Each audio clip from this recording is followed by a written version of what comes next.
Pues sí, espero que les esté gustando la comida.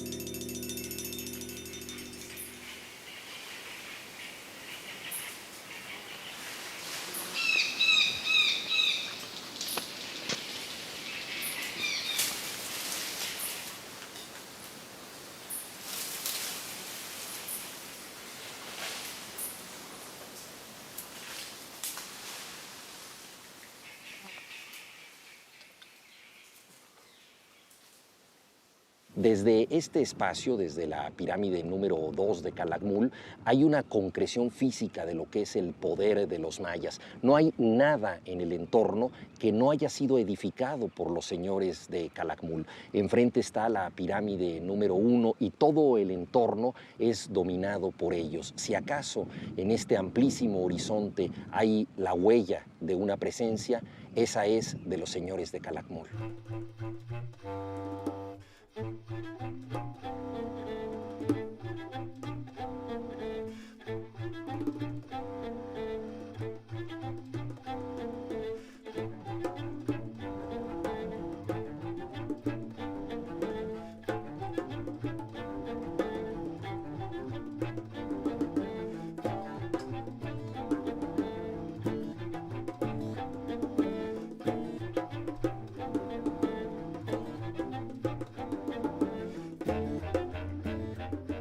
Son edificios bajo el concepto de montaña. En su interior se encontraron tumbas, tienen varias épocas constructivas.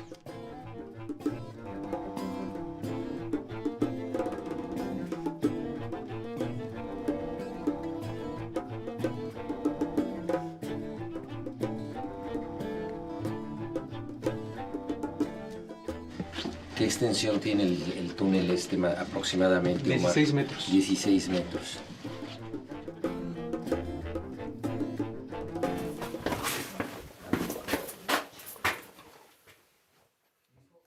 ¿Y este mascarón lo podemos asociar con el inframundo? Son los rostros de la montaña.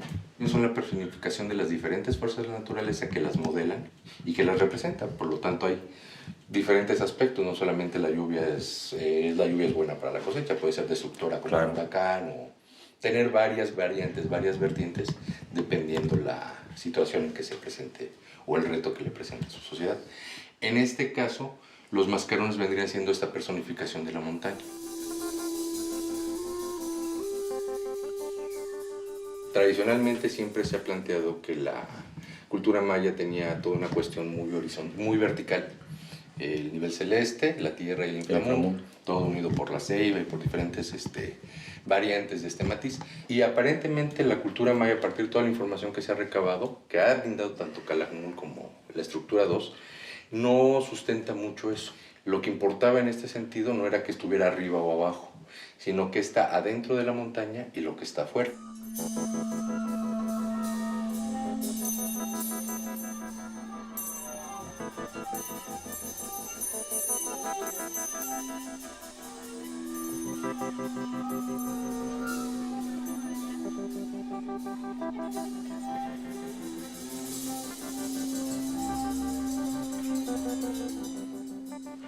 Este friso es toda una representación de la montaña, o sea, toda su iconografía es una reiteración de este concepto de montaña. En la parte externa estaría enmarcada por estas orejeras cuadradas y en la parte superior hay toda una banda de elementos como ganchos que son colmillos.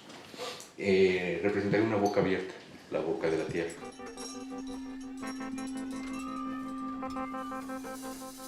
De hecho, esta imagen es un ave con las alas abiertas y es un ave con desde su pico abierto surge un rostro que se alcanza a ver en esta parte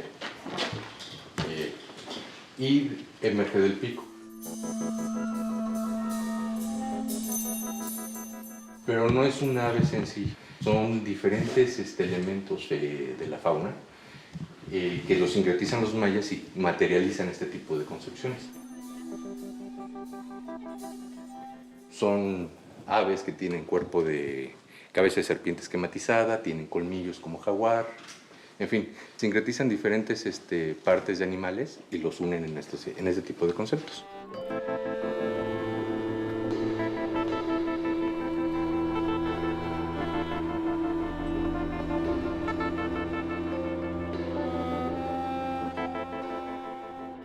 Todo este tipo de sitios tempranos, Mirador, Calakmul, Nacbe, al final son fundaciones olmecas.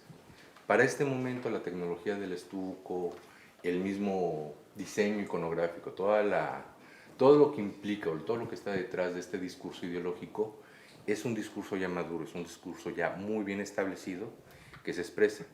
Para la época, la temporalidad 400 a.C., tradicionalmente se ha planteado que es la génesis de la cultura maya, que está en sus albores, está empezándose a desarrollar. Pero la evidencia material es que no tiene esto por desarrollarse, esto ya está consolidado. Estamos hablando de estucos que, a pesar de más de 2400 años, han resistido tanto las condiciones de enterramiento, el peso de los otros edificios. Eso implica o eso propone que no estamos hablando de gente o de sociedades que estaban apenas desarrollando, resolviendo este tipo de retos, ¿no? Sino estamos hablando de gente que tenía una trayectoria, que tenían un conocimiento y que simplemente lo adecuan al nuevo medio en que se encuentra, que es esta selva. Y desde el punto de vista estilístico es muy distinta a la cultura maya, tiene una sensibilidad propia. Empieza a separarse de lo que va a ser la olmeca, pero queda en evidencia las bocas en forma de jaguar de los mascarones, ciertas formas almendradas de los ojos, en fin, diferentes elementos que se alcanzan a observar todavía, pero que ya no son plenamente olmecas, sino ya también tienen esta otra vertiente que sería la maya.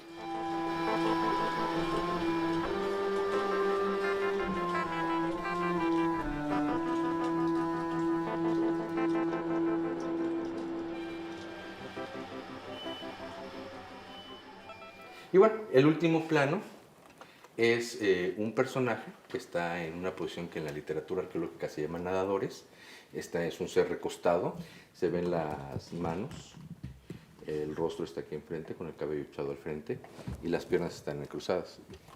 Pero la perspectiva es como cubista, porque es como si hubiera sido visto de muchos planos el cuerpo, ¿no? Y está descrito a partir de distintas perspectivas en un solo plano, es muy interesante. Esta visión, esta panorámica que tenemos ahorita, nadie la tenía. Al final de cuentas, el friso se diseña para ser visto a lo lejos. De ahí que los colores rojos, que están un poco apagados, están en los bordes para que en el momento que un espectador desde la plaza lo viera, le diera una volumetría, realzara la figura, las formas modeladas y se pudiera entender mejor todo el diseño general. Entonces este es otro de los elementos que refuerza este concepto de montaña. Es decir, un espectador desde el exterior va a ver la volumetría, la morfología de la arquitectura, que repite la forma de una montaña, cruza este portal y realmente estaría dentro de la montaña.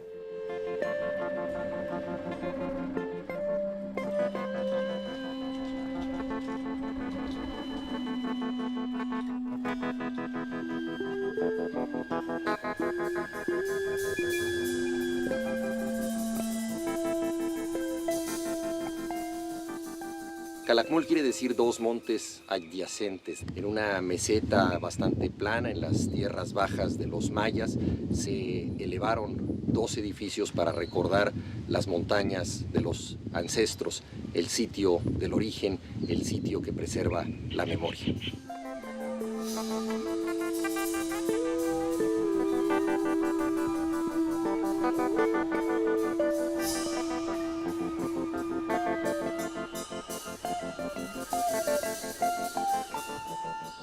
Nos has hablado de elementos simbólicos que definen Calakmul, como por ejemplo la idea de la montaña, la idea de la gruta también asociada con la montaña. Y una de las características del arte de la ciudad son las llamadas vasijas de escondite, que son vasijas que no son hechas para usarse, sino para ser enterradas con un valor ceremonial, con un valor ritual. Las vasijas de escondite consisten en dos platones, dependiendo de la época, con sus bocas encontradas. En algún momento pueden ser los materiales ya cocidos o en otros son materiales crudos, de hecho. Y en su interior hay una gama de materiales o de artefactos que son depositados adentro. Para un cierto momento son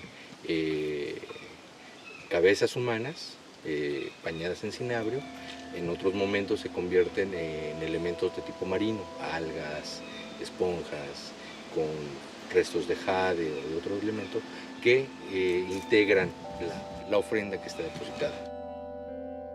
Se han asociado como ofrendas dedicatorias, ofrendas para rituales de perpetuación. Lo que hacen es integrar a la montaña un cierto tipo de energía, lo que se denomina chulel, una especie de energía anímica. Este concepto es parte de toda la explicación de esta idea de montaña-cueva como el eje principal de la ideología maya, al menos para Calakmul. Todos los miembros de la sociedad, al final de sus días, al final de su vida, regresan en esta forma de energía, en esta forma de entidad anímica que es el chulel, y solamente los gobernantes, por ser seres completos, gentes que tienen todos los chuleles, son los únicos que tienen permitido regresar con todo su cuerpo.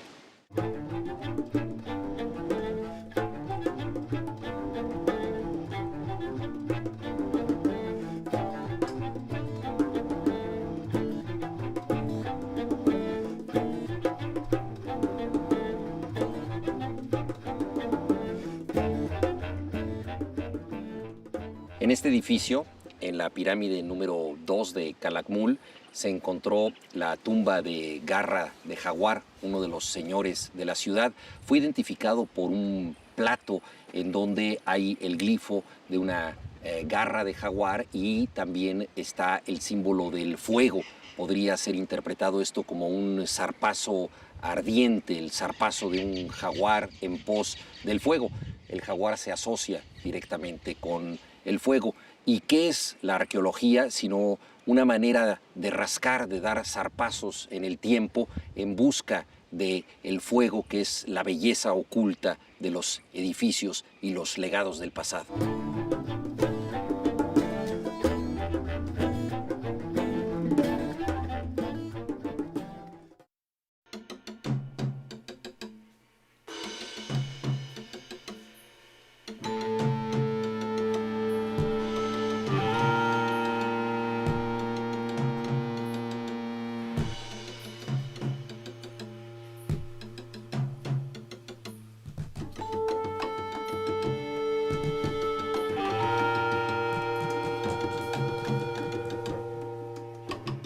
Calakmul es la ciudad de las estelas.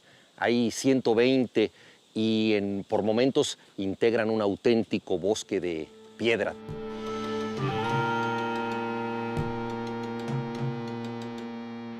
Estas estelas hablan de las dinastías de una ciudad que tuvo sucesiones bastante controladas y pactadas. Distintos linajes intervinieron en el poder. Hubo una serie de gobernantes en donde todos ellos dejaron una huella, una estela que los representa, siempre hablando de la nomenclatura del poder, estableciendo su categoría y haciendo un acto de propaganda, condición típica del poder en todos los tiempos.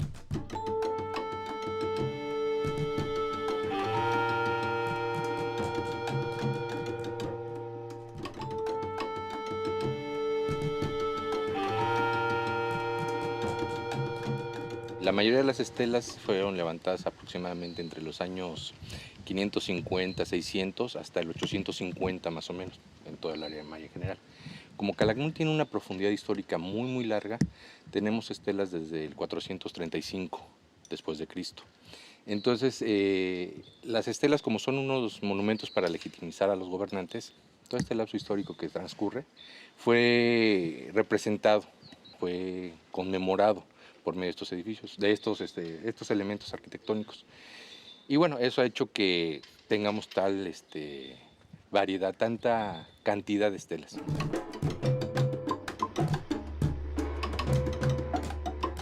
El gran problema en Calakmul es la calidad de la piedra. De estos 120 monumentos, solo una pequeña fracción te puede leer todavía. La mayoría, porque están construidos en un material calizo muy suave, se han ido erosionando, se ha ido perdiendo el relieve, las formas, y muchos ya son totalmente ilegibles.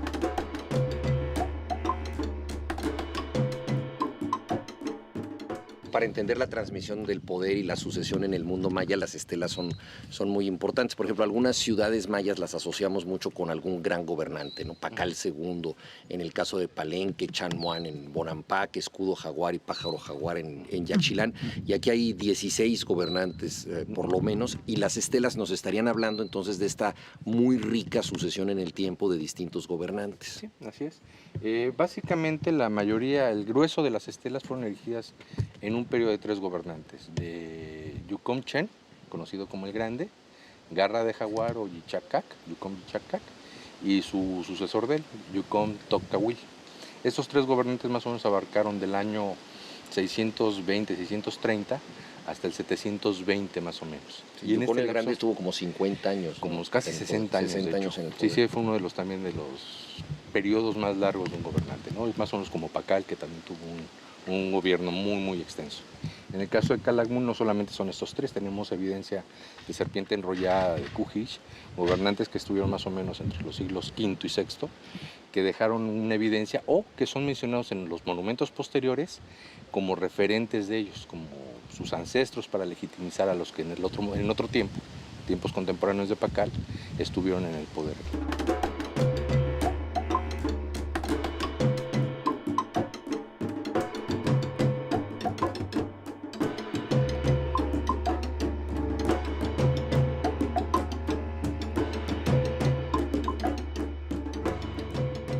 Esta es la estela 43, ¿alcanzamos a leer algo en ella, Omar? Bueno, está toda los costados son los que tienen las inscripciones. Aquí en la parte frontal se observa todavía un personaje, que se encontraría su rostro, está portando una barra ceremonial, y hay una serie de personajes menores a los costados, rodeándolo, que se han interpretado como sus ancestros. Toda esta parte de la iconografía de este tipo de monumentos no ha sido totalmente clarificada. Hay diferentes posturas, hay diferentes propuestas de qué significaban, pero vamos, es uno de los monumentos más tempranos del sitio. Y curiosamente de los mejor conservados en cuanto a estelas. Exactamente. Incluso con la pintura original. Así es.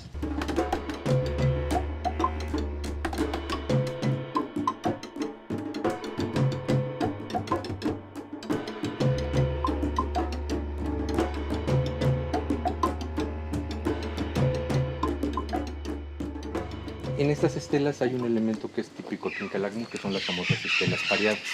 En la parte frontal está el gobernante con un prisionero a los pies, y en la parte posterior está la mujer. O sea que aquí sí el refrán de que detrás de todo gran hombre hay una gran mujer, aquí se cumple literal, en piedra. Totalmente.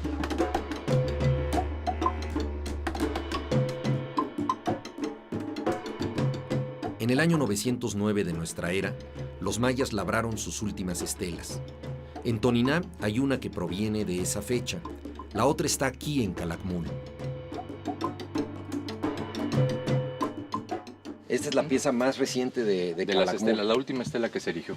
Fue construida en el año 909 y dentro de sus inscripciones menciona un gobernante, Atok, que sería el último en el registro de Calakmul. Pero las inscripciones, digo, no que yo las pudiera entender, pero de cualquier manera no veo absolutamente nada. Sí, no, ¿cómo saben que es el 909? En la parte, en esta parte lateral, a ver, hay toda una serie de glifos que con luz rasante los epigrafistas son los que han podido determinar. No, en esta estela ya hay un sistema que se llama de la cuenta larga. Ya no es como antes que teníamos todo el sistema de catunes, en que son de 20 años. Exactamente. En esta cuenta larga son ruedas calendáricas. Entonces las posibilidades que hay de la rueda calendárica marcada en esta parte, que son 400 años. Más o menos, te dan 909, 1100 y tantos y 700 y tantos. Y eso sí se alcanza a leer aquí en esta parte. Sí, todas estas son las secciones de los glifos. Aquí se ven unas vírulas de un glifo que viene en esta parte y las otras secciones que van terminando hasta este punto. Casi del año 1000. Casi del año 1000. Última pieza de Calakmul. De hecho, esta junto con una ictonina son las últimas estelas construidas por la cultura maya. No hay una causa definida para el colapso de los mayas, pero conocemos el momento en que guardaron silencio para siempre. En el año 909 se escuchó el último golpe de pedernal. Poco a poco, la escritura en piedra sería borrada por los trabajos del tiempo. Ya estas estelas son más pequeñas, son más escuetas, los personajes son más esquematizados, ya no tienen toda esta diversificación. Y estas muchas épocas también las han encontrado ustedes en las vajillas.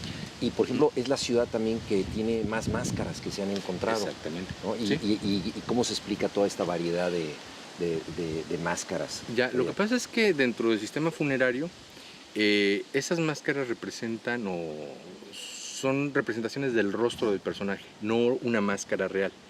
Entonces, estas se colocaban a los lados cuando se colocaba ya el cuerpo en un fardo con todo su ajuar. Eso se explica en términos de que en esta larga secuencia histórica de Calakmul, diferentes personajes, no necesariamente gobernantes, sino gente asociada a las clases dirigentes, fueron enterrados bajo todo este concepto de regresar a la montaña.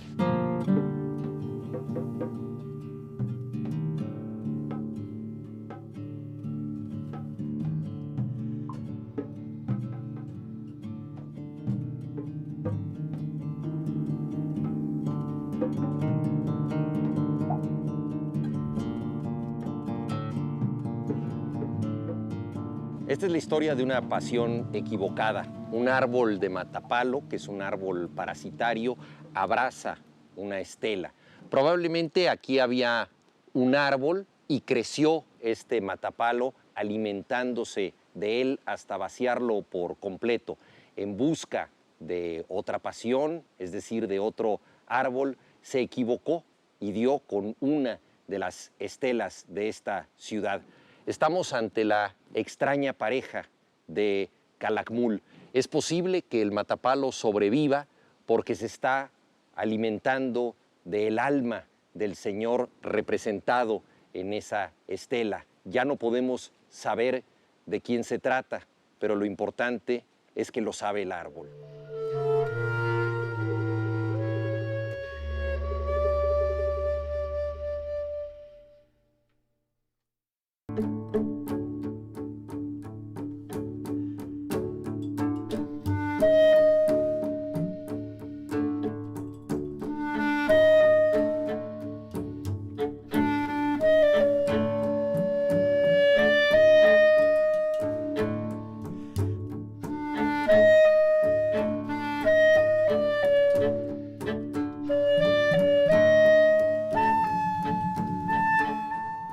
Normalmente pensamos que el arte maya es un arte de jerarquía, de solemnidad, pensamos que debe ser contemplado de manera reverencial.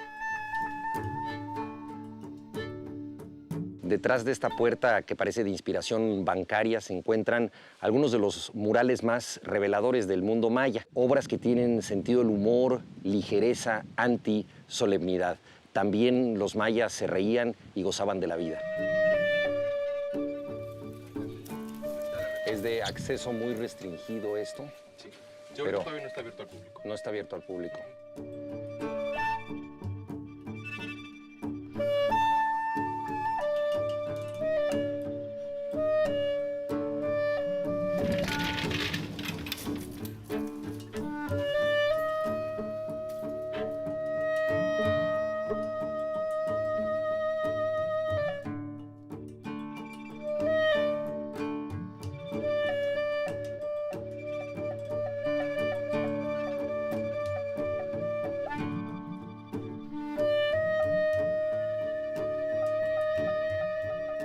¿Cuándo se comenzó a hacer la exploración de estos murales? Empieza en el año 2004 y ya en forma del 2005. En su momento de uso este edificio estaba totalmente a la intemperie. ¿Que estaríamos hablando de qué año más o menos? 650-700 después de Cristo.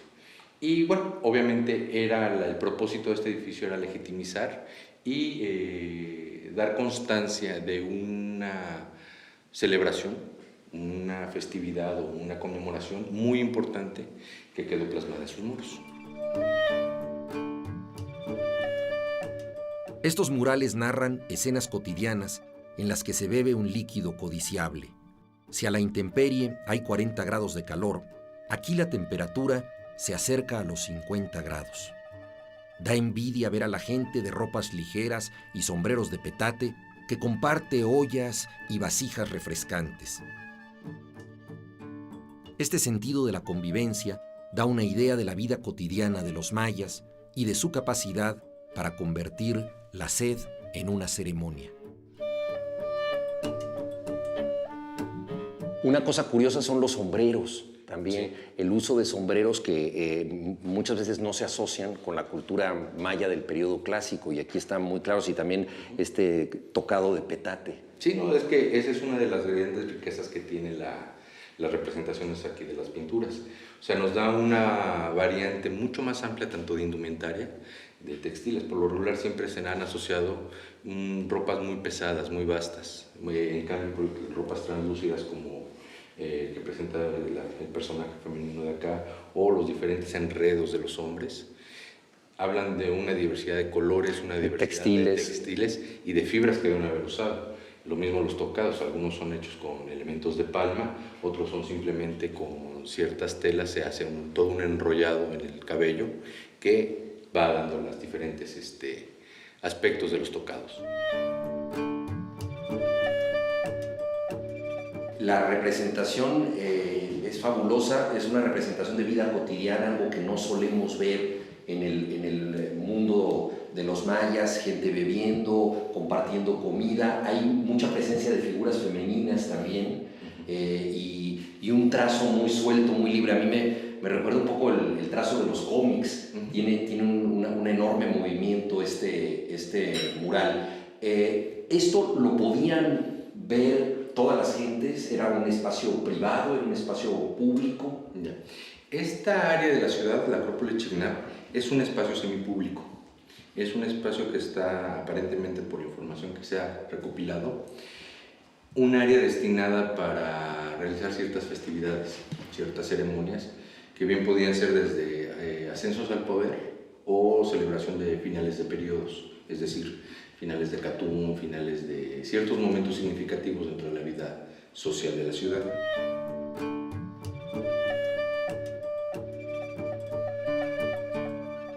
Pese a que se ven en situaciones cotidianas, todos los personajes están con sus mejores vestimentas. Presentamos toda una variedad de tocados, una variedad de vestimentas. ¿Y serían personas comunes o pertenecerían a la jerarquía? Aparentemente todos pertenecen al grupo de élite, aunque hay cierta, por las posiciones y por las funciones que en algunos de las escenas representan, podrían ser personajes que son de una clase no tan alta.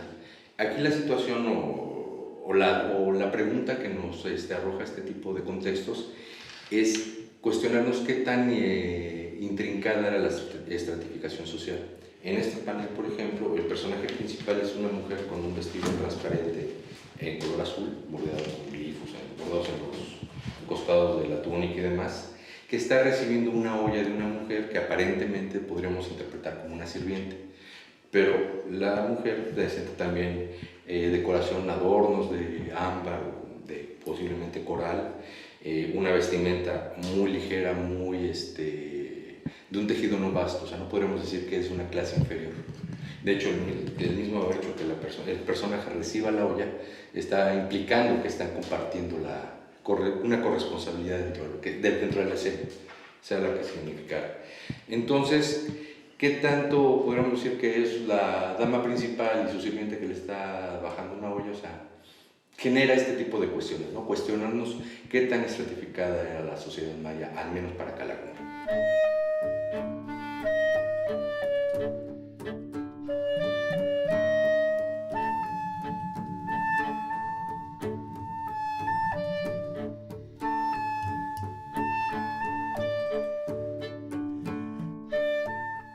Las diferentes escenas, los diferentes motivos que se representan son situaciones que nosotros hemos interpretado como una festividad. Y en estos tipos de reuniones pues, se podrían instrumentar las alianzas matrimoniales, establecer ciertas pautas para ya sea iconografía, en fin, todo dentro del marco de una festividad, un poco similar a lo que sucede actualmente todavía en ciertas poblaciones, los famosos cambios de mayordomía, donde gentes asociadas a una cabecera se reúnen en el pueblo en una comilona, van haciendo intercambios, trueques, y al calor de la festividad entre las bebidas y demás, se hacen alianzas matrimoniales. Calakmul fue una gran ciudad de negociaciones políticas, había emisarios que venían aquí, también se establecían alianzas matrimoniales, entonces esto tendría que ver un poco con las ceremonias en las que también se va estableciendo estas redes de intercambio y de poder en Calakmul. Así es.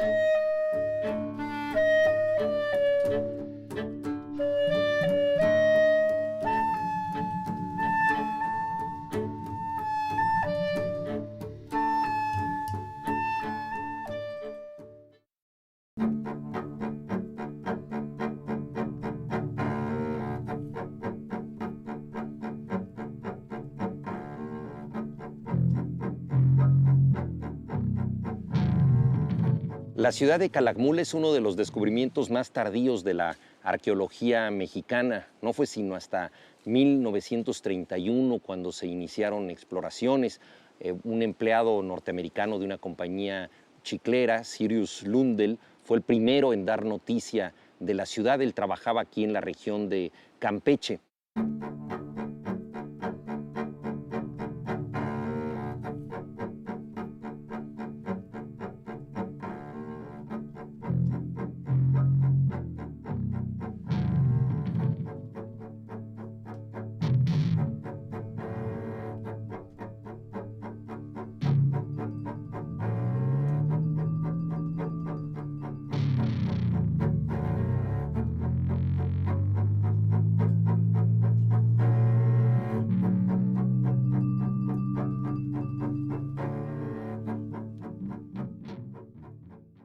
Durante mucho tiempo esta zona permaneció aislada, está encubierta y rodeada por la selva.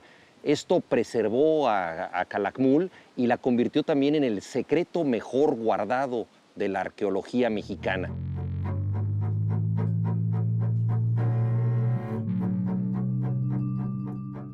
Una vez que se empezó a conocer lo que aquí se había hecho, se pudieron rastrear múltiples relaciones con otras ciudades mayas, ya fuera que tuvieran alianzas con ellas o bien rivalidades, como la distante y poderosa Tikal.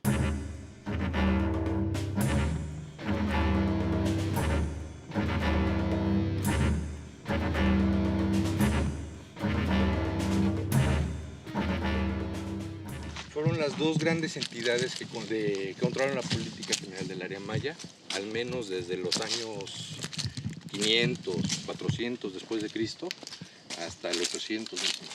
O sea, se dan diferentes enfrentamientos, en algunos casos directos, en otros casos por medio de sus diferentes estados satélites o sus estados asociados a cada una de estas entidades. Y la mano de estas dos grandes potencias se fue involucrando. Incapaces de derrotar a la otra potencia, Tikal y Calakmul trataban de debilitar a sus aliados. Calakmul llegó a tener entre 35,000 y 45,000 habitantes. Su sola dimensión hacía imposible que fuera invadida y la selva circundante le brindaba un escudo.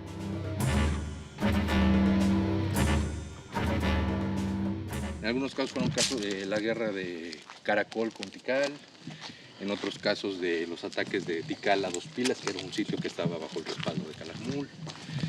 En fin, se dirimieron toda una serie de eventos.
Los mayas no hacían guerras de aniquilación ni de ocupación. A pesar de tener una muy activa vida militar, básicamente se dedicaban a capturar prisioneros, de pronto capturaban algún dignatario o alguno de sus descendientes. De esto hay, por ejemplo, testimonios en las pinturas murales de Bonampak.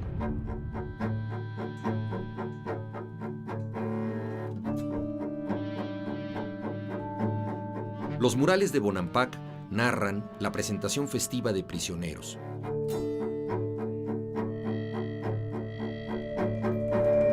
Una de las escenas más inquietantes es la decapitación de un dignatario.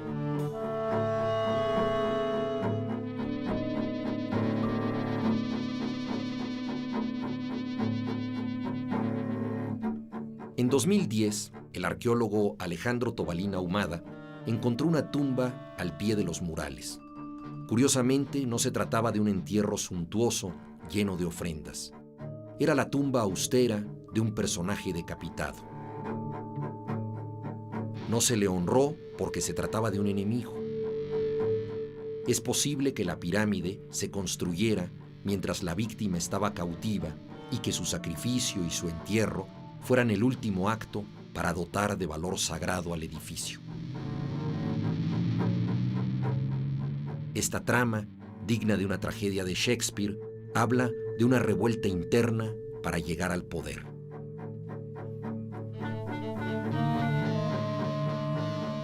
En Calakmul, la mayoría de las tensiones fueron de otro tipo y tuvieron que ver con la necesidad de que la distante Tikal siguiera estando lejos.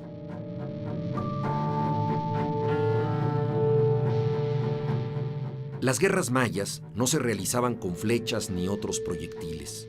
El combate se desarrollaba cuerpo a cuerpo. Los conflictos se dirimían en gran proximidad. No es extraño que del pleito se pasara a la discusión. Hubo alianzas matrimoniales.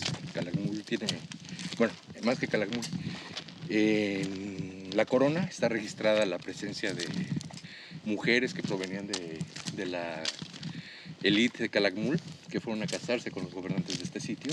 Y no solamente en un caso, o sea, se habla de la presencia a lo largo del tiempo, de 2 o 3 generaciones, de diferentes mujeres que fueron asociándose o uniéndose. En la zona maya, la diplomacia jugó un papel para refrendar vínculos y pactos, y los arreglos matrimoniales cambiaron el curso de linajes enfrentados. El poder no solo dependía del ejercicio de la fuerza, sino de su sabia supresión. Podríamos decir que los proyectiles y las flechas de los mayas fueron, en rigor, las alianzas.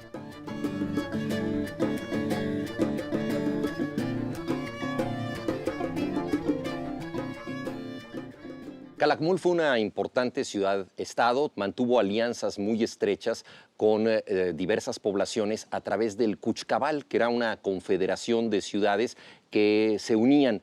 El Kuchkabal mantuvo el orden regional en esta dinámica de confederación de la cual Calakmul fue cabecera. Para recibir a los visitantes que iban a discutir los planes, las alianzas, los matrimonios que reforzaban vínculos entre distintas ciudades, se acogía a los representantes, los embajadores, en esta área residencial. Es una función que no se ha encontrado en otras ciudades mayas, la de tener una zona para invitados de calidad.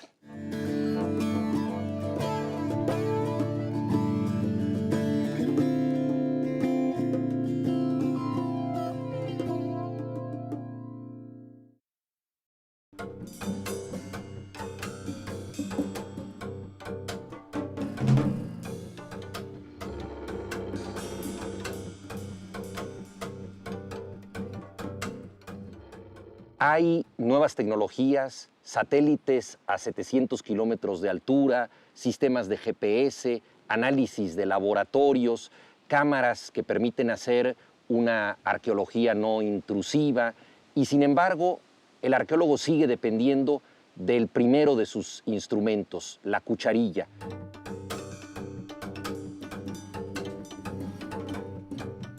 En la arqueología, todo comienza y todo termina con una cucharilla.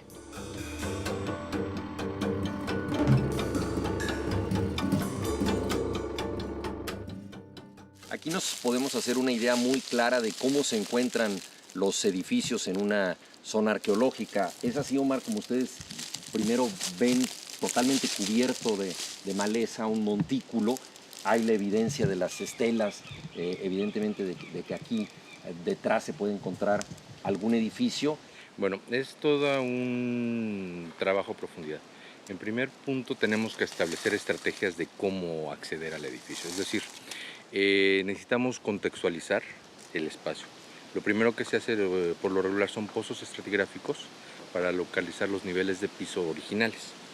Una vez que se tienen establecidos este tipo de datos seguros, lo empezamos a rastrear por medio de una cala o trinchera, que lo que nos permite es ir separando el escombro, todo el derrumbe del edificio, toda la vegetación y todo el asolve que tiene con el paso del tiempo, y poder ir caracterizando sus diferentes elementos, todos sus rasgos arquitectónicos, ya sean escalinatas, ya sean paramentos o muros, en fin.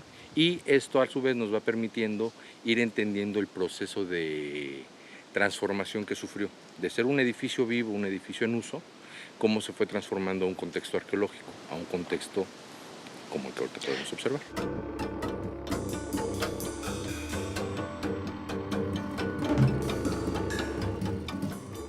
Aquí en el proyecto tenemos una serie de lineamientos de conservación arquitectónica. Uno de ellos es la reintegración volumétrica, para no caer en reconstrucciones. ¿Qué implica este concepto? Implica reintegrar, obviamente señalizando qué parte es la moderna de la arqueológica, para que el público o el visitante pueda entender o pueda integrarse dentro de lo que es un espacio construido, sepa si está en un interior, en un exterior, sepa si es un basamento y no es una casa habitación.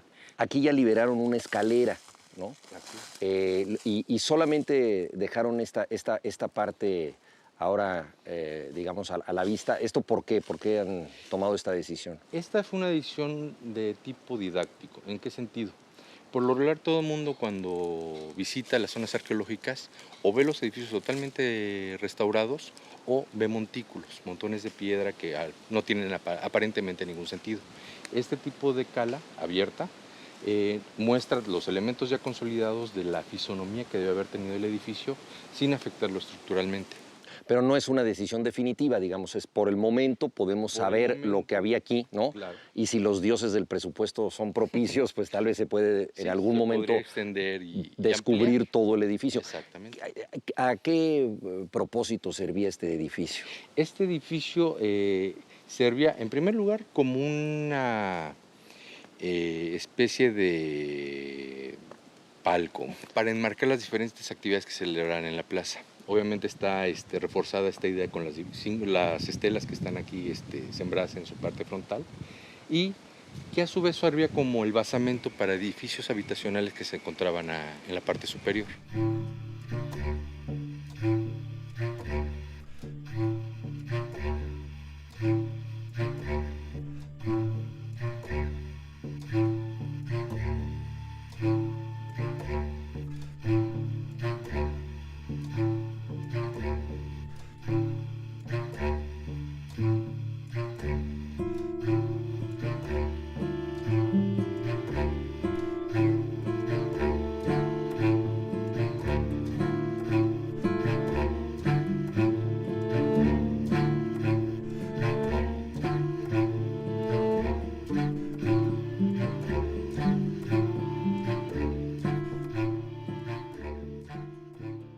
Hay ciudades como Aguateca, Dos Pilas o Ceibal en el río Pasión que sufren procesos violentos. Ya hay evidencia de conflictos armados en las mismas ciudades. Y hay otros sitios como Tikal, como Calakmul, que no hay evidencia de este tipo de violencia, aunque después empiezan a desaparecer, empiezan a abandonarse paulatinamente. Estas dos versiones, estas dos situaciones, involucran un poco toda esta cuestión. Hay un dato, hay investigadores como Richard Hansen en Mirador, que hablan de un colapso maya temprano. Para principios de nuestra era, entre el año 50 antes de Cristo al 100 después de Cristo, él plantea que sitios como Mirador, sitios que tuvieron una enorme importancia para el periodo temprano, son abandonados por una especie de colapso ecológico. En ese caso sí Calakmul es un elemento de prueba que nos habla que hay una continuidad. O sea, a lo largo de todo el tiempo Calakmul siempre estuvo ocupado. De hecho, la presencia del clásico temprano, que correspondería más o menos a este momento que plantea Hansen, Calakmul presenta una serie de murales, presenta mascarones, presenta toda una actividad constructiva, una actividad artística, que no nos menciona, no nos da evidencia de este tipo de intermedio en la cultura maya. En todo caso, lo que nos ayuda mucho a establecer Calakmul es una continuidad de la vida en la civilización maya, en momentos en que no todas las ciudades tuvieron esta continuidad. Algunas florecieron, desaparecieron más tempranamente o pasaron por un declive, y Calakmul tiene una gran unidad en el tiempo. Así es. De las zonas, de los momentos finales, cerca del 850, 900, tenemos evidencia de edificios, proyectos arquitectónicos que no se terminan, que quedan interrumpidos, y bueno, hay evidencia de eso también. O sea, Calakmul, ese es uno de sus grandes relevancias a nivel de investigación.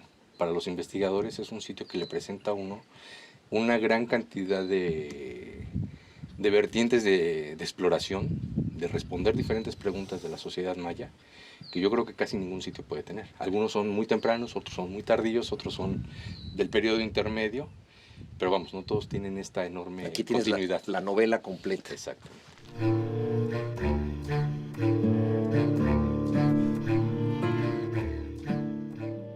Toda pirámide es una especie de reloj de tiempo y ninguno da tantas horas como esta pirámide de Calakmul.